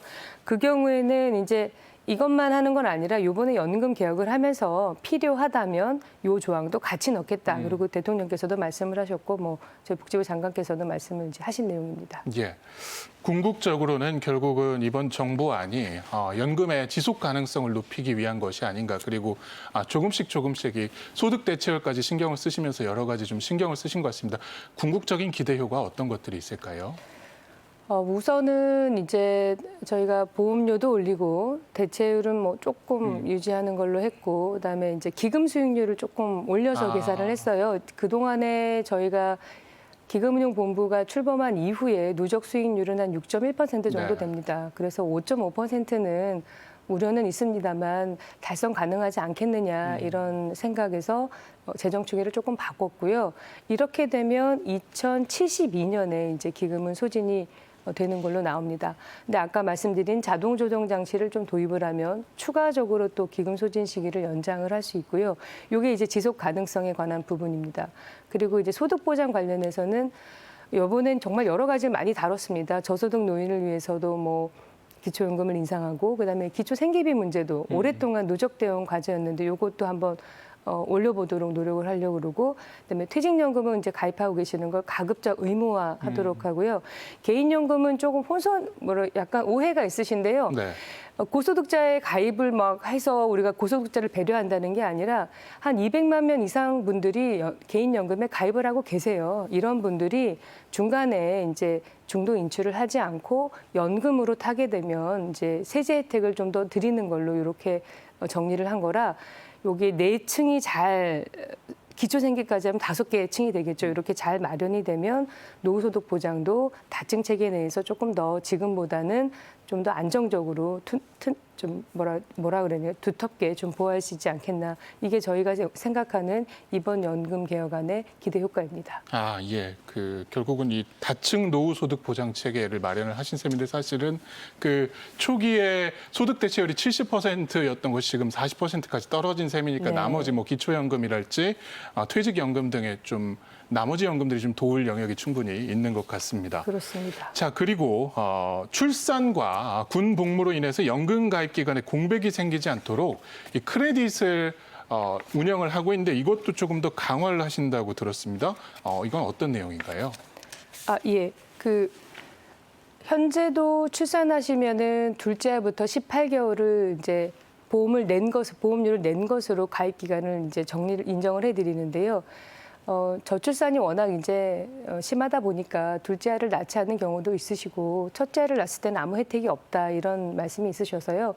첫째 아부터 이제 그 기간을 인정해 드리려고 합니다. 그래서 지금은 둘째 아는 18개월, 그다음에 셋째 아는 12개월 이렇게 되어 있는데 아마 이 구체적인 기간은 어떤 게 더 좋은지는 국회에서 논의를 하리라고 생각이 들고요. 적어도 첫째 아부터는 우리가 인정을 해드리겠다. 이렇게 연금 개혁안에 담았고요. 그다음에 군 크레딧도 현재 군대를 다녀오시면 사실 우리나라는 뭐 특별한 사정도 있잖아요. 분단 국가라는 사회적으로 의미 있는 활동이기 때문에 인정을 해드리는데 6개월 정도 지금 해드립니다. 근데 군 복무 기간에 비해서 좀 짧다 이런 말씀이 있으셔서 요거는 지금의 전체 군 복무 기간을 고려를 해서 그 부분을 감안해서 인정 기간을 늘리도록 그렇게 이번 개혁안에 담았습니다. 예. 그 앞서도 이제 다층 노후소득 보장 체계 얘기를 했었는데 기초연금 관련해서 윤 대통령 임기 내에 이거를 월 40만 원으로 인상을 하겠다고 이제 이야기를 했습니다. 이게 가능한 얘기인가요?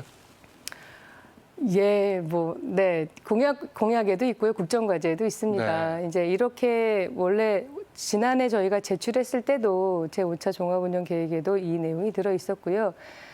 다만 이제 어떻게 우리가 지급을 할 거냐, 국민연금 개혁과 연계해서 한다 이렇게 되어 있는데요. 우선은 이제 저소득 노인분한테 먼저 이제 지원을 해드리고, 그다음에 2027년 임기가 되는 해에는 기초연금을 받으시는 전체 노인한테 이제 지원을 해드리도록 이렇게 개혁안은 담아놨습니다. 네. 지금의 이제 현 세대 노인이 아시지만 OECD에 비하면 노인들의 빈곤율이 조금 높잖아요, 네. 저희들이. 왜 기초연금도 좀 가난한 사람들만 더 많이 줘야 되는 거 아니야, 이런 얘기가 있었는데 여전히 이제 빈곤율이 좀 높기 때문에 당분간은 기초연금의 지급 대상도 전체 어르신의 70%로 유지하고 40만 원까지 올려서 좀 빈곤율 문제가 해소가 되고 국민연금이 조금 더 성장할 때까지는 이 제도를 유지하는 게 좋겠다라는 판단에 이렇게 지금 안은 마련되어 있습니다. 예. 그 기초생활수급자 같은 분들은 이 기초연금을 받게 되면 오히려 이제 생계급여가 좀 깎이는 부분이 생긴다고 들었는데요. 생계급여를 좀 보완할 수 있는 방안도 나왔습니까? 예, 이게 참 오래된 문제였습니다. 얘를 이제 생계급여는 보충성 원칙이라고 어떤 소득이 생기면 그걸 다 본인의 소득으로 계산을 합니다. 그래서 소득이 아무것도 없으신 분을 예를 들어 저희가 73만 원을 드린다고 치면 이제 기초연금을 받으시면 소득이 있네, 그리고 요거를 빼요. 그러니까 기초연금을 받아도 나의 생계비는 전혀 올라가지 않는 거죠. 네. 예. 그래서 요번에는 이분들은 이제 기초연금을 올리더라도 하나도 혜택이 없으니까 문제가 줬다 뺏는 연금 이런 식으로 좀 논란이 그동안에 좀 있었고요. 이번 개혁안에는 그래도 다는 아니지만 일부라도 아니면 단계적으로라도 지급을 조금 더 해주는 게 추가 지급을 하는 게 맞지 않겠느냐, 이런 판단이 있고요. 요거는 빈곤 완화 효과하고 그다음에 재정이 얼마나 드는지를 좀 고려해서 구체적인 스케줄은 좀 정해 나갈 계획으로 있고요. 요 방향은 필요하다. 그리고 이거는 추가 지급을 하겠다. 요 안은 지금 연금 개혁안에 담아져 있습니다. 예. 오늘 말씀 여기까지 듣겠습니다. 지금까지 보건복지부 이슬한 사회복지정책실장과 이야기 나눴습니다. 말씀 고맙습니다. 감사합니다.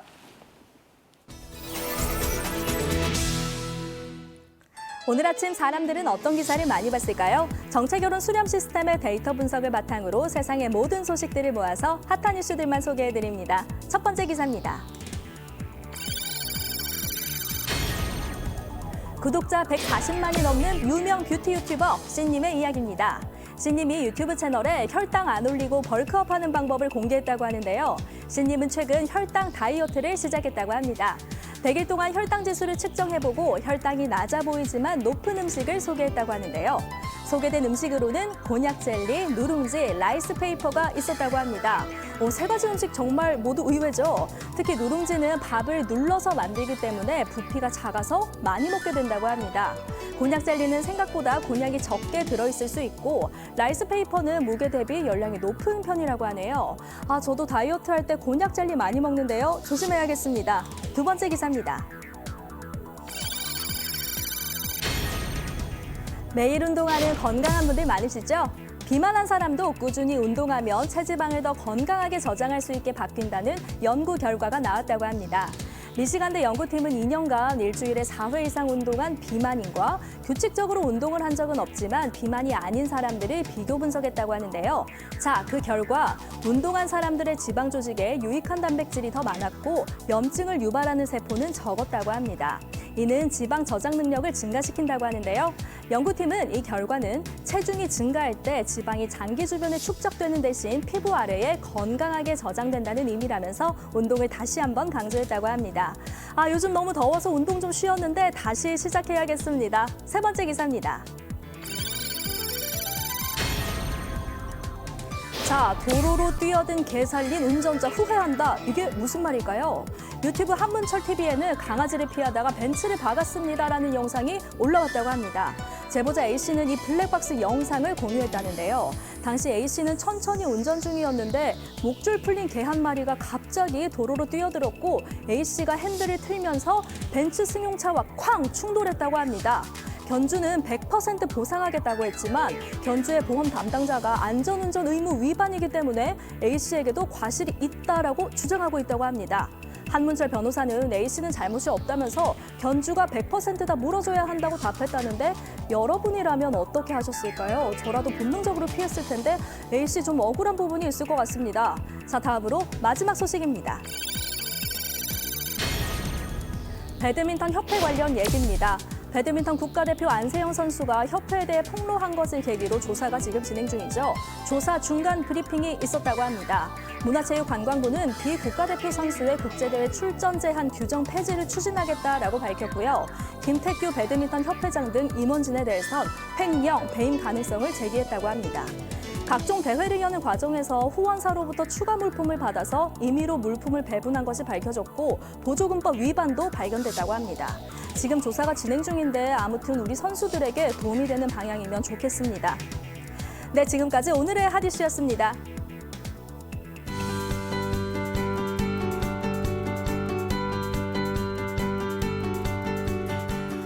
어제 열린 국무회의에서 윤석열 대통령이 추석 연휴 기간 전후 헌신하는 의료인들에게 조금이라도 보답하겠다며 한시적으로 건강보험 수가를 대폭 인상하겠다고 밝혔습니다. 특히 이 기간 중증 응급 환자를 진료하는 권역응급의료센터 전문의 진찰료는 평소의 3.5배 수준으로 늘린다는 방침입니다. 최영은 기자입니다. 추석을 앞두고 국무회의를 주재한 윤석열 대통령. 윤 대통령은 오는 25일까지 2주간을 추석 연휴 비상응급주간으로 정하고 당직 의료기관을 지정해 의료 이용에 차질이 없도록 하겠다고 밝혔습니다.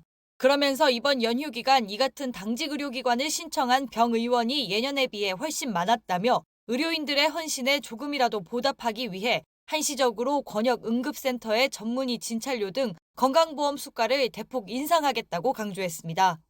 추석 연휴 전후 한시적으로 진찰료, 조제료 등 건강보험 수가를 대폭 인상하기로 했습니다.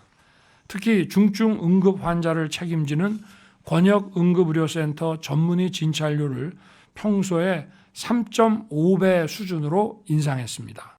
또 군의관과 공보의, 진료지원 간호사 등 가용한 인력을 최우선적으로 배치하고 재정을 투입해 응급실 의료 인력도 최대한 확보하겠다고 말했습니다. 윤 대통령은 연휴 기간 특별 교통대책 추진에도 만전을 기해달라고 당부했습니다. 무엇보다 안전이 우선이라며 인파가 몰리는 다중이용시설과 화재 취약시설을 철저히 점검할 것을 주문했습니다.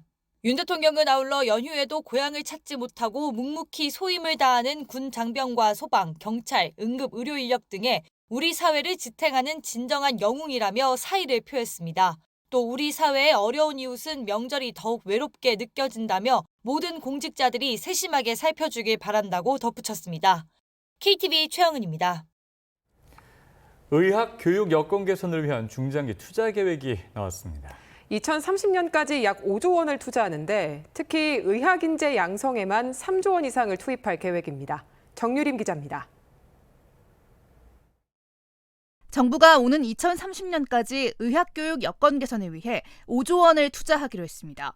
전공의 수련교육 비용에 3조 원, 의대 시설, 기자재 확충에 2조 원을 투자하는 것이 골자입니다. 우선 1,500여억 원은 의대 시설과 교육 기자재 확충에 쓰입니다.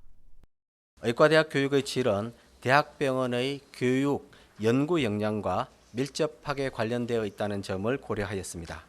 단기적으로는 기존 의대 시설을 개선하고 긴 시일이 소요되는 공사는 관계부처와 협의해 예타 면제와 일괄 입찰, 이른바 턴키 방식을 추진합니다.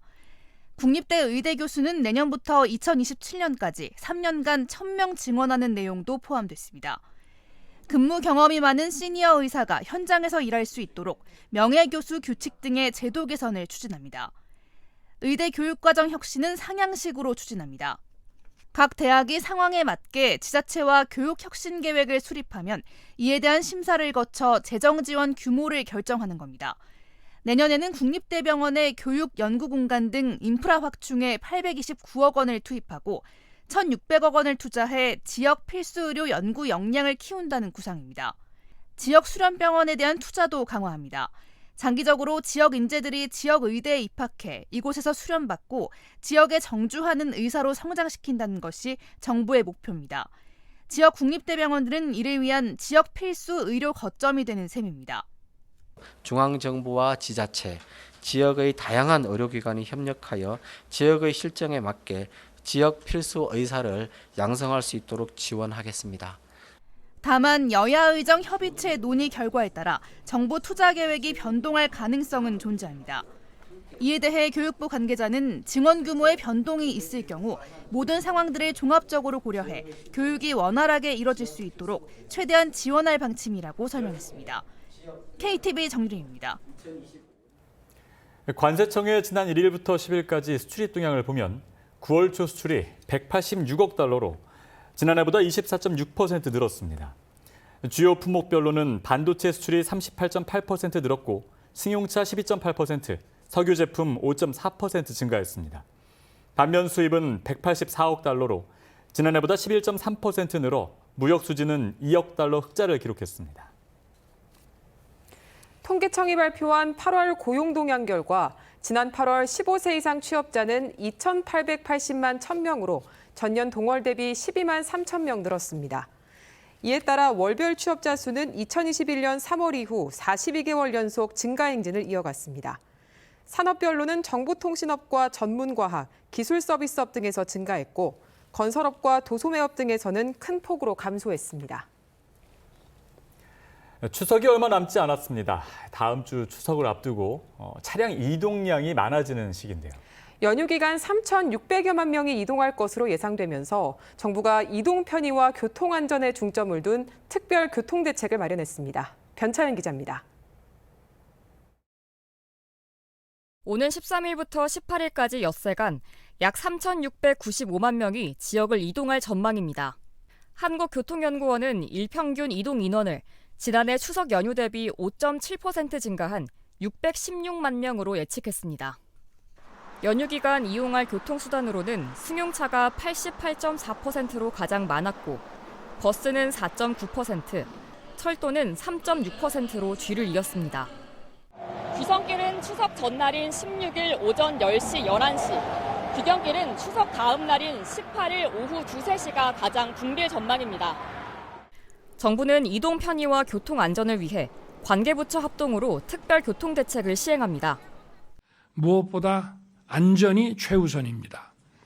경찰과 국토부 등 관계부처는 국민들께서 편리하고 안전하게 고향을 찾으실 수 있도록 특별교통 대책 추진에 최선을 다해주기 바랍니다.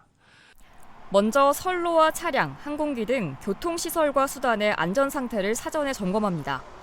또 전기차 화재 불안을 해소하기 위해 휴게소에 설치된 전기차 충전시설과 주요 전기차 제작, 수입사에 대한 특별 안전 점검을 실시합니다. 원활한 도로 교통을 위해 경부선 등 고속도로 갓길차로 76개 구간을 개방하고 경부선 양재에서 신탄진까지의 버스 전용 차로를 평소보다 4시간 연장 운영합니다. 경부선 판교 분기점부터 신갈 분기점 사이 등 고속도로와 일반국도 217개 구간은 혼잡 예상 구간으로 집중 관리합니다. 정체가 생기면 전광 표지판 등을 통해 차량 우회 정보를 실시간으로 제공합니다. 이와 함께 이동객들의 편의를 높이는 대책도 추진합니다. 추석 전후로 전국 고속도로의 통행료를 면제합니다. 또 KTX, SRT로 역귀성할 경우 운임이 최대 40%까지 할인돼 부담이 크게 줄어듭니다. KTV 변차연입니다. 동아시아 3개국이 관광과 문화예술의 미래를 논의하는 한중일 문화관광장관회의가 10일 일본에서 시작됐습니다. 12일까지 열리는 회의 첫날 한일 관광장관이 양자회담을 했습니다. 두 장관은 내년 국교 정상화 60주년을 맞아 관광교류 확대와 균형적인 성장의 뜻을 모았습니다. 김찬규 기자입니다. 올해 7월까지 일본을 찾은 한국인은 모두 520만 명. 전체 방일 관광객 가운데 가장 많습니다. 같은 기간 방한 일본인은 167만 명에 그쳤습니다. 수치를 놓고 보면 3배가량 차이 나는 겁니다. 정부는 이런 양국 관광 불균형을 아쉬운 점으로 짚고 있습니다. 한중일 문화관광장관회의 첫날 열린 한일 관광장관 양자회담에서 양국 관광교류 균형 발전이 주된 의제로 오른 배경입니다. 유인촌 문화체육관광부 장관은 사이토 테츠오 일본 국토교통성 대신을 만나 한일 양국의 균형적인 관광교류 성장이 중요하다고 강조했습니다. 유 장관은 이어 내년 한일 국교 정상화 60주년을 맞아 관광교류 확대를 통해 양국의 우애가 더욱 깊어지는 원년으로 삼고자 한다고 말했습니다. 이에 대해 사이토 대신은 양국이 서로 중요한 관광 파트너임이 수치로 증명됐다며 우호 관계를 더욱 구축하자고 화답한 것으로 알려졌습니다. 양국 장관은 사전 입국 심사 제도에 관한 의견도 나눴습니다. 사전 입국 심사는 출국할 때 입국 심사를 미리 받아 도착 국가에서 추가 심사 없이 입국 절차를 마치는 제도입니다. 일본이 사전 입국 심사 제도를 내년에 도입하면 한국도 적극적으로 검토하기로 했습니다. 유 장관은 일본 정부가 출입국 편의 제고에 적극적인 만큼 영내 교류 확대에 긍정적인 영향이 있을 것이라고 말했습니다. 아울러 일본 측은 미래 세대 교류 확대와 지방관광 활성화를 위한 협력을 요청한 것으로 전해졌습니다. 한중일 관광 장관들은 오늘 3국 관광 산업의 청사진을 함께 그립니다. 한중일 문화관광 장관 회의는 오는 12일까지 열립니다. 일본 고베에서 KTV 김찬규입니다. 한덕수 국무총리가 사이버 공격을 선제적으로 방어하고 핵심 전략기술 확보에도 최선을 다하겠다고 밝혔습니다. 오늘 열린 국제안보대화에 참석한 한 총리는 기조연설에서 불법적인 핵개발 자금 확보를 위한 북한의 사이버 공격이 글로벌 안보에 실질적 위협이 되고 있다며 이같이 말했습니다. 아울러 안보리 이사국으로서 주요국들과 사이버 공조체계를 구축하고 대응의 실효성을 높여나가겠다고 강조했습니다. 윤석열 대통령이 민주평화통일 자문회의에 참석해 자유민주주의에 입각한 평화통일은 헌법이 명령한 책무라고 강조했습니다. 윤 대통령은 북한 인권 개선을 위한 국내외 노력에도 박차를 가하겠다고 밝혔습니다. 이혜진 기자입니다. 윤 대통령이 민주평화통일자문회의 해외지역회의에 참석해 미주지역 자문위원 730여 명과 만났습니다. 윤 대통령은 취임 후 해마다 민주평통회의에 함께하고 있습니다. 2022년 해외지역회의와 2023년 전체 회의에 이어 이번이 세 번째입니다. 이번 회의는 대통령이 자유평화 번영의 통일 대한민국을 주제로 제시한 8.15 통일 독트린에 대해 해외 지역 자문위원들의 이해도를 높이고 국제사회의 지지도 폭넓게 얻기 위해 개최됐습니다. 8.15 통일 독트린은 3대 통일 비전과 추진 전략 등으로 구성된 구체적 통일 방안입니다. 북한 주민의 통일 열망을 촉진하고 국제 지지를 확보해 보다 적극적으로 북한의 변화를 이끄는 내용이 담겼습니다. 윤 대통령은 격려사를 통해 민주평통 해외 자문위원들이 민간 외교관으로서 통일 공공외교에 앞장서고 있다며 감사를 표했습니다. 이와 함께 광복절 경축사를 통해 밝힌 8.15 통일 독트린을 언급하면서 자유민주주의에 입각한 평화통일 추진은 우리 헌법이 명령한 책무임을 강조했습니다. 자유민주주의 체제에 대한 우리의 신념이 확고하고 이것을 지켜야 된다는 우리의 의지가 확고할 때 북한 주민을 향한 자유통일의 메시지도 더 크고 힘차게 뻗어나갈 수 있는 것입니다. 윤 대통령은 이어 자유통일 대한민국을 앞당기기 위해 모든 힘을 쏟겠다고 역설했습니다. 또 미래 세대에게 자유통일이 안겨줄 새로운 꿈과 기회를 알리고 북한 인권 개선을 위한 국내외 노력에도 박차를 가하게 했다고 밝혔습니다. 이와 함께 자유통일의 비전을 실현하려면 국제사회와 긴밀한 연대, 협력이 중요하다며 해외 자문위원들에게 이런 비전을 국제사회에 널리 알리고 북한 인권 현실 개선에도 앞장서 달라고 당부했습니다. KTV 이혜진입니다. 9월 날씨가 이게 맞나 싶습니다. 정말 너무 더운데요. 오늘의 날씨 알아보겠습니다. 신세미 기상캐스터. 네, 아직 여름이 끝나지 않았나 봅니다. 서울에는 폭염경보가 발효 중인 가운데 벌써 기온이 32도를 넘어섰는데요. 오늘 중부지방을 중심으로는 늦더위가 절정을 보이면서 마치 한여름처럼 덥겠습니다. 또 전국 대부분 지역에 낮 동안 소나기가 내리겠습니다. 더위의 기세가 꺾이질 않습니다. 밤사이 서쪽 지역과 남부 지방에 열대야가 나타났는데요. 서울의 아침 기온은 25.7도, 포항은 26.6도를 보이며 열대야 기준인 25도를 웃돌았습니다. 어제 대전은 36도까지 치솟으며 9월 최고 기온을 경신했습니다. 서울에는 사상 처음으로 9월에 폭염경보가 내려졌는데요. 서울 역시 9월 최고 기온을 갈아치울 가능성이 높습니다. 대기 불안정으로 인해서 전국 대부분 지역에 소나기 소식이 들어있습니다. 수도권과 강원도에 5에서 30mm, 충청과 남부지방에 최대 60mm가 예상되고요. 제주도에는 내일까지 100mm 이상의 많은 비가 내리겠습니다. 한낮에 서울과 대전은 35도, 춘천 33도로 서쪽 지역은 어제보다 더 덥겠고요. 강릉 30도, 대구와 부산은 32도로 영동과 남부지방은 어제보다 다소 낮겠습니다. 내일 전국에 비가 내리면서 폭염의 기세가 한풀 꺾이겠는데요. 하지만 추석 연휴에도 예년 기온을 웃도는 늦더위가 계속되겠습니다. 오늘 소나기가 내릴 때 남부지방에는 시간당 30에서 50mm 안팎으로 강하게 쏟아질 수 있겠습니다. 갑작스러운 비에 피해가 없도록 유의하셔야겠습니다. 지금까지 날씨 전해드렸습니다.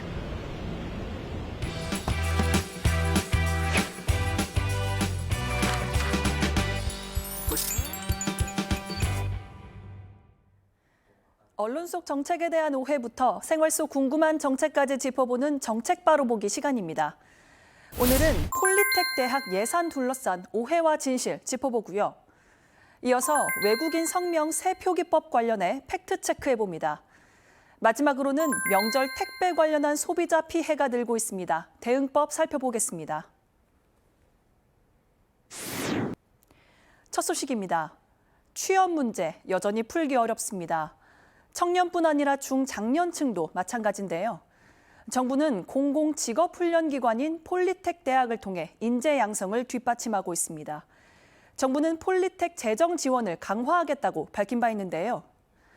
그런데 이 같은 약속을 깼다는 얘기가 나왔습니다. 한 언론 매체가 보도한 내용을 보면 정부가 내년 폴리텍 대학 예산을 올해보다 0.4% 줄인 4,071억 원으로 편성했다고 보도했는데요. 이 내용 팩트 체크해봅니다. 먼저 내년도 폴리텍 대학 예산은 220억 원가량 줄어든 건 맞습니다. 다만 이는 예산 규모가 큰 사업이 완료되면서 자연적으로 감소한 부분인데요. 100억 원 규모의 청주 반도체 교육센터 사업을 비롯한 대규모 시설공사 사업이 끝났습니다. 대신 주요 사업 내년 예산은 늘었습니다. 대표적으로 청년과 중장년 맞춤 훈련 사업이 있는데요. 디지털과 같은 고수준 훈련 과정인 하이테크 과정 지원 대상을 올해보다 400명 늘려 2,400여 명으로 확대했고요. 신중년 특화 과정 예산은 6억 원 늘어나 55억 원으로 대폭 확대됩니다. 또 지역 산단 인력 양성을 위한 뿌리 산업 특화 예산 90억 원이 새롭게 반영됐습니다. 종합해보면 폴리텍 지원이 줄었다, 이렇게 볼 수만은 없겠습니다. 다음 소식입니다. 지난주 외국인 성명 표기법이 통일된다는 소식 전해드렸죠. 유명 가수 존박 씨의 이름이 박존이 되는 거냐며 온라인상에서 화제가 되기도 했습니다. 표준안이 시행되면 외국인 이름도 우리 이름처럼 성 이름 순서가 원칙이 되기 때문인데요. 그런데 관련한 오해가 나오고 있습니다. 일부 언론 매체가 보도한 내용을 보면요. 정부의 새 표준안에 따르면 외국인들이 일일이 행정 절차를 거쳐 성명 표기를 바꿔야 하고 통장과 면허증도 표기법에 맞춰 재발급받아야 한다고 보도했는데요. 이 내용 바로 잡아봅니다. 먼저 이번 표준안은 현재 주요 증명서들이 외국인 이름을 성이름 순으로 표기하고 있다는 점을 고려해 정한 건데요. 국내는 여권과 주민등록 등본이 있고요. 해외는 국제민간항공기구 표준에 따른 여권이 성이름 순서로 표기하고 있습니다. 이번 표준안은 확인서나 증명서 같은 행정문서에 기재될 때 적용되는 원칙이지 일상에서의 표기법을 규정짓는 건 아닙니다. 이전에 발급한 행정문서에 로마자 또는 한글 성명이 있다면 기존 표기를 그대로 유지할 수 있는데요. 따라서 성명을 바꿔서 문서를 재발급받아야 하는 게 아닌 거고요. 유효기간 만료 등으로 문서를 새로 발급받을 때 적용됩니다. 한편 외국인 성명 표기법은 오는 19일까지 국민 의견 수렴 절차를 거쳐 시행될 예정입니다. 자세한 내용은 국민참여입법센터에서 확인하실 수 있습니다. 마지막 소식입니다. 정성을 담아 선물을 보냈는데 상해 있다면 보낸 사람도 받은 사람도 속상할 텐데요. 명절을 앞두고 택배 이용이 늘면서 관련한 소비자 피해가 급증하고 있습니다. 소비자원이 안내하는 피해 예방법 짚어보겠습니다. 먼저 식품같이 변질되기 쉬운 물품은 특송 서비스를 이용하는 게 방법이 될 수 있고요. 파손되기 쉬운 물건은 포장할 때 완충제를 충분히 넣어 포장하고 박스에 파손주의 문구를 표기해 택배사에 미리 알리는 게 좋습니다. 또 보내는 물품의 가격을 기재하지 않으면 손해배상 한도액이 50만 원으로 제한될 수 있습니다. 50만 원이 넘는 고가의 물건을 보낸다면 사전에 고지하시는 게 좋습니다.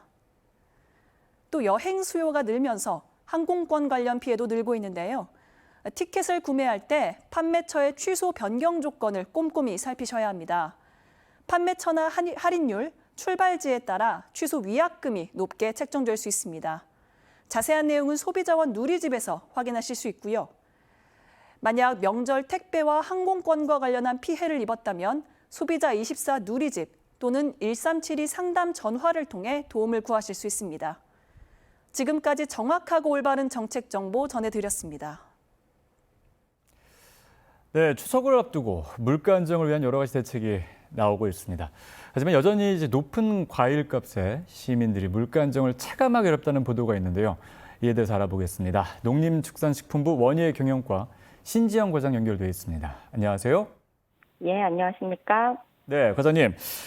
지난해보다는 이제 과일값이 많이 내렸지만 체감 물가는 여전히 높다라는 겁니다. 이 보도를 보면 시장에서 사과 3개 10,000원이 넘고 또 복숭아가 한 개 한 4,000원 수준이다. 높다라는 건데 어떻게 보십니까? 예, 3개 10,000원 사과는 일부 판매처의 사례입니다. 한국농수산식품유통공사에서 전국 대형마트 34개소, 전통시장 16개소를 대상으로 소비자 가격을 계속해서 조사를 하고 있습니다.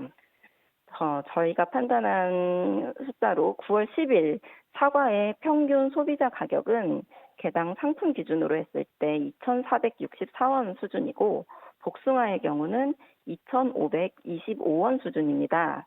올해 전반적인 과일 작황이 양호해서 생산량이 증가하면서 사과, 배, 복숭아 등 주요 과일 가격은 전년보다 낮은 수준을 유지하거나 하향하는 모습을 보이고 있습니다.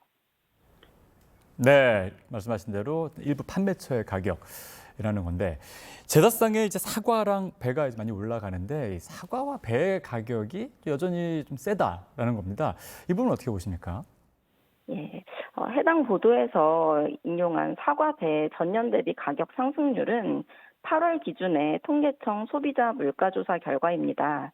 8월의 경우에는 가격이 다소 높은 경향이 있었지만 2024년산 핵과일이 본격 출하된 9월 현재 사과 가격은 전년 대비 13.5% 하락하였고 배 가격은 전년 대비 10%가량 높은 수준이지만 지속적으로 하락 추세에 있는 상황입니다.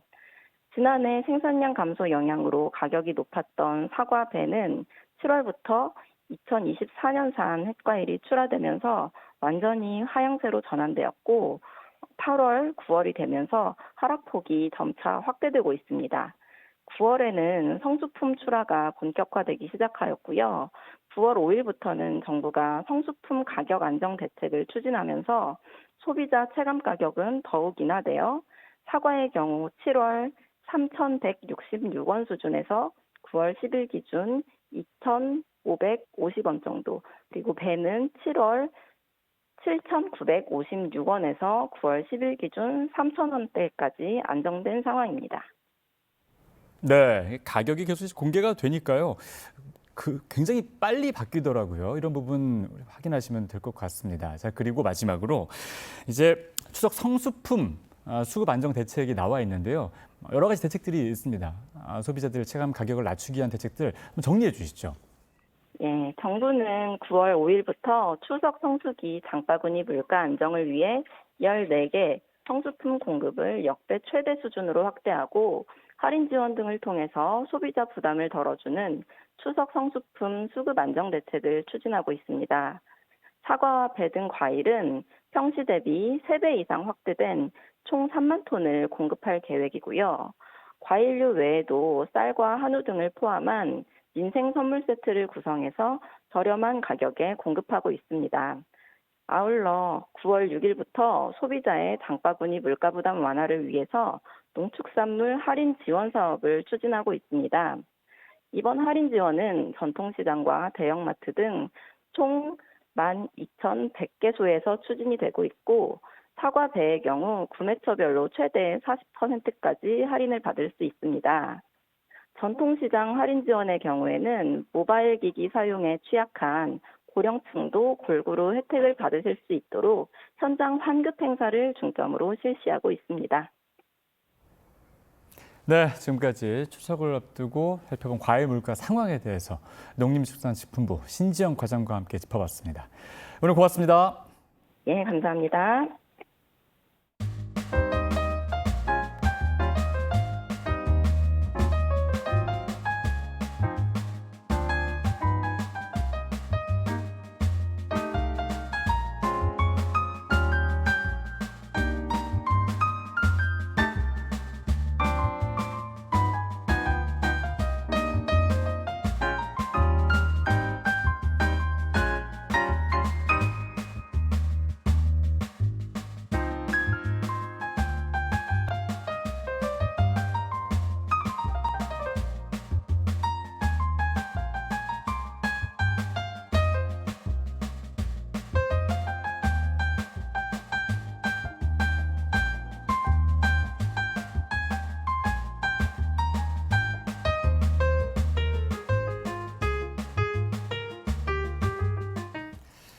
(9월이) 딱 됐을 때 선선한 가을 바람을 기대했습니다.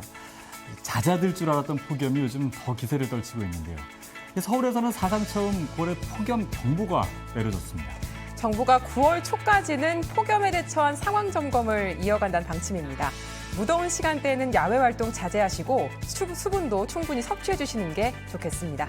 자, 생방송 대한민국 1부 마칩니다. 저희는 내일 오전 10시에 다시 찾아뵙겠습니다. 시청해주신 여러분 고맙습니다.